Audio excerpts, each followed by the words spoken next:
ज्ञान के विषय में असंदिग्ध होना भक्ति की दृढ़ता के लिए अत्यंत आवश्यक है। भगवान है, अपने इष्ट देव का जो विग्रह है ना, चाहे बाल गोपाल हैं, चाहे मुरली मनोहर हैं, चाहे भोलेनाथ हैं, चाहे शालिग्राम हैं, चाहे नर्मदेश्वर हैं, और जो भी मूर्ति है, चित्र है,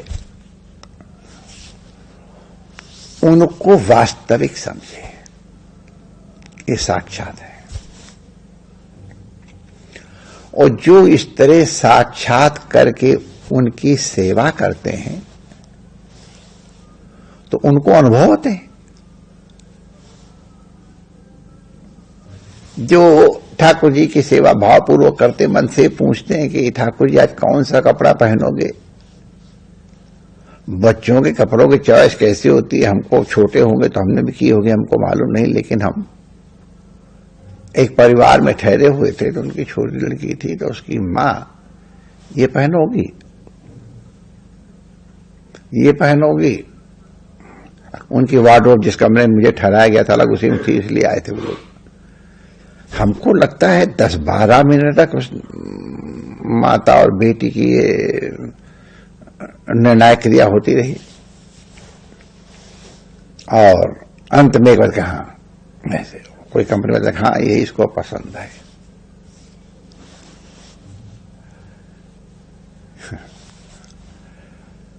बच्चों की पसंद के लिए माँ ने देखो इतना समय लगाया, कहते तुझे जो पसंद है वो कर ले।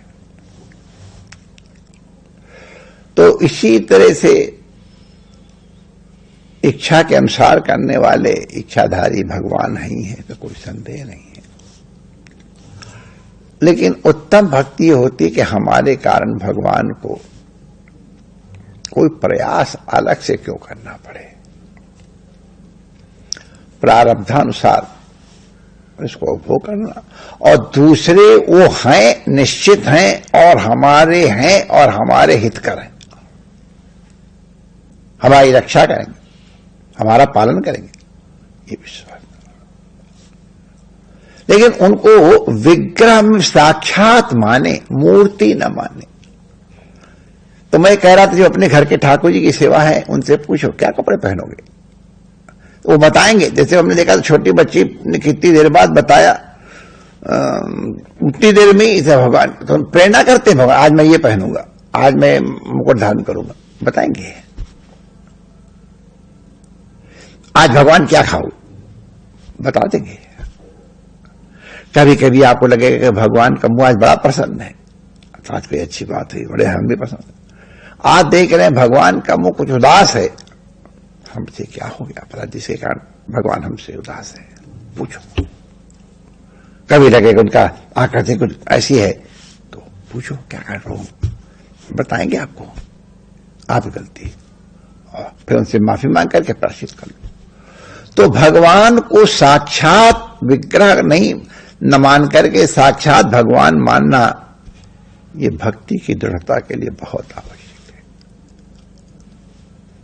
हमारे आनंदी बाई रहती थी यहां वृंदावन में, ठाकुर उनके बेटे थे, तो राधा रानी की बहू, उनके झगड़े आए दिन होते रहते, सास बहू के प्रेम के झगड़े, वो नहीं, प्रेम के झगड़े।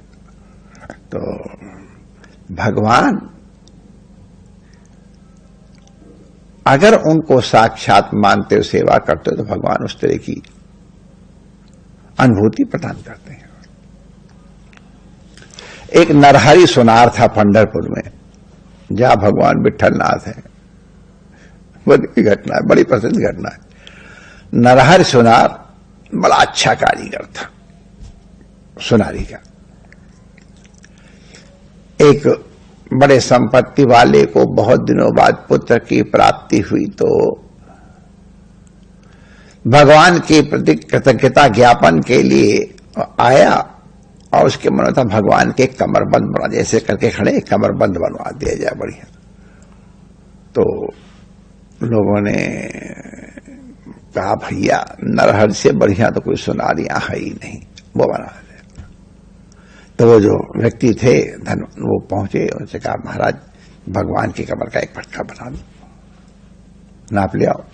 उन्होंने कहा भाई हम तो जाएंगे नहीं नाप लेने के लिए, क्यों नरहरि शंकर जी के भक्त थे। शंकर जी के अलावा किसी नमस्कार कैसे करें? जब इसके पंडित इस मंदिर के आगे जाते सिर झुका के चलते थे, कहीं कहीं किसी तरह उसके कलश के दर्शन ना हो जाए। हमको इनके दर्शन नहीं करने हैं। दृढ़ भावना है नहीं करने की, और दृढ़ भावना अपने भोले बाबा के प्रेम की भावना बड़ी दृढ़ थी। तो भगवान उनकी इस भावना से रीझ गए। एक बार बड़ी प्रसिद्ध घटना है कि एक आदमी घर में कई फोटो लगी हुई थी। उनकी मां को दुर्गा जी पसंद थी, बाप को कुछ और पसंद थे, और इसको लड्डू गोपाल पसंद थे। तो पर माता जी की मूर्ति और उधर भोले बाबा का भी कुछ चित्र वगैरह थे और कुछ था, अभी का लड्डू गोपाल इनके थे। तो उनको ऐसे करके और धूप बत्ती करके रख रहे, भोजन पर रखा, और धुआं दुर्गा माता की ओर जा रहा था। भैया ले यही सब सूंघ लेगी, हमारा लाला क्या होगा? तो उन्होंने रुई लेकर के और दुर्गा माता की मूर्ति के नाक में घुसेड़ना शुरू किया, रुई सूंघ लेगी। और जैसे ही वो नाक में घुसेड़ने लगा, दुर्गा माता वहां प्रकट हो गई। अरे आप कैसी आई? मैंने तो आपको बुलाया रे, मैं तो आप सारी सुगंध सूंघे ले रही लाला की, इसलिए मैं आपकी नाक बंद कर रहा था। कहें तुझे मुझे असली समझा, गंध लेने वाली समझा, तभी तो नाक बंद की। तेरे इस साक्षात अनुभूति के कारण ही मैं प्रकट हो गई। ये तो उनमें मूर्ति भाव ये नहीं होना चाहिए, साक्षात ठाकुर जी है। तो नरहरि सुनार उधर देखते ही तो पूरा पक्का था हमारे बस भोले बाबा से है और किसी से कोई लेना देना नहीं। लेकिन भगवान तो फिर भावना तो देखते ही है। तो नरहरि के ऊपर कृपा करने के लिए तो उनका जा नाप ले आओ। मैं तो नहीं जाऊंगा, नाप आप ले, मैं बना दूं उसी नाप से। तो लोग नाप लेके आए। अब जिसने नाप ली है कभी, तो उसको मालूम होगा कि नाप लेना कितना कठिन काम। ऐसे यूं लगाया, यूं देख लिया हो गया, ऐसे नहीं होता, कपड़ा है ये वो। तो आदमी वो नाप लेकर के आया, लेकिन उतना एक्सपर्ट नहीं था, लाया, उसके नाप से पट्टा बन गया। बड़ा सुंदर पट्टा बना, सब लोग खुश हो गए। ले गया मंदिर पहनाने के लिए, तो छोटा हो गया।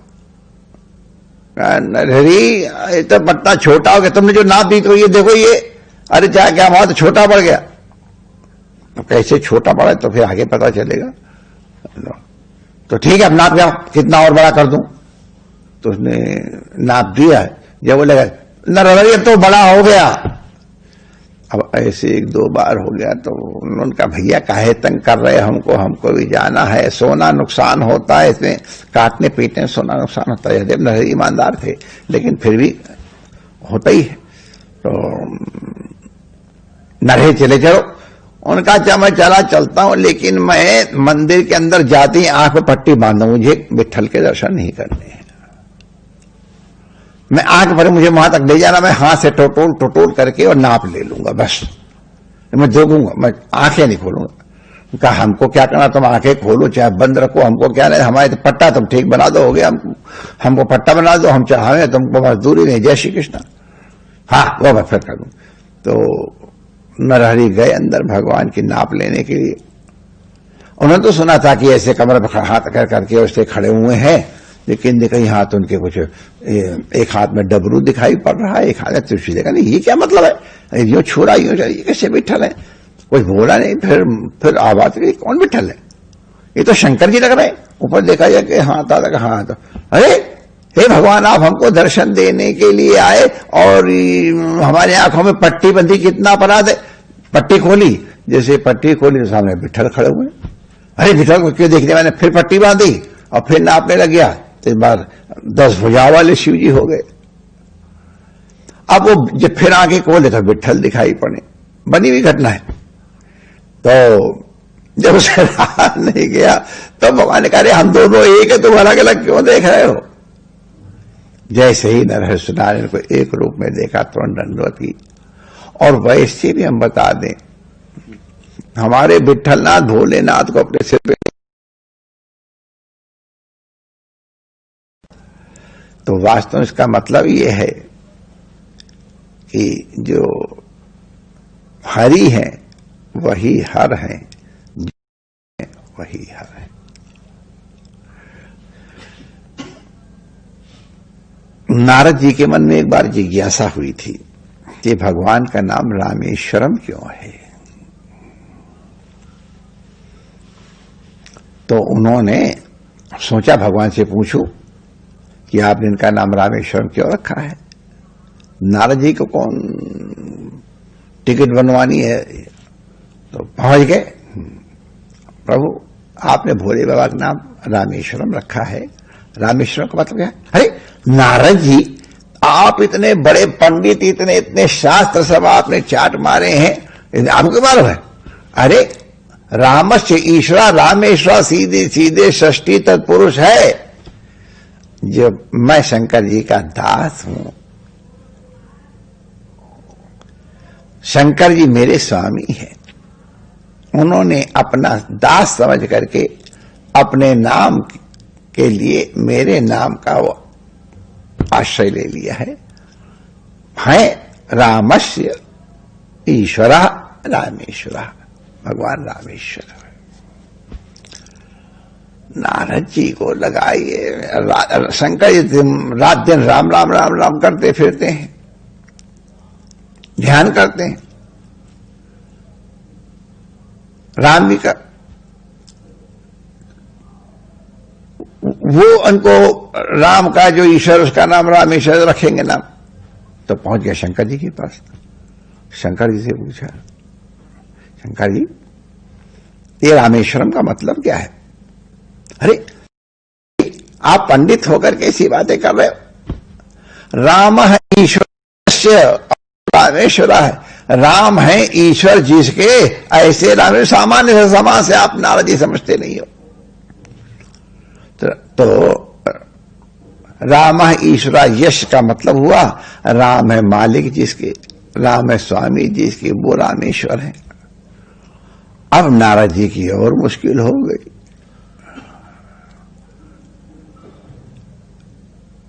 शंकर जी कहते हैं कि वो स्वामी है, और राम जी कहते हैं वो स्वामी है। ये कहते हैं हम सेवक है, वो कहते हैं हम सेवक है। दोनों में से कौन सच है?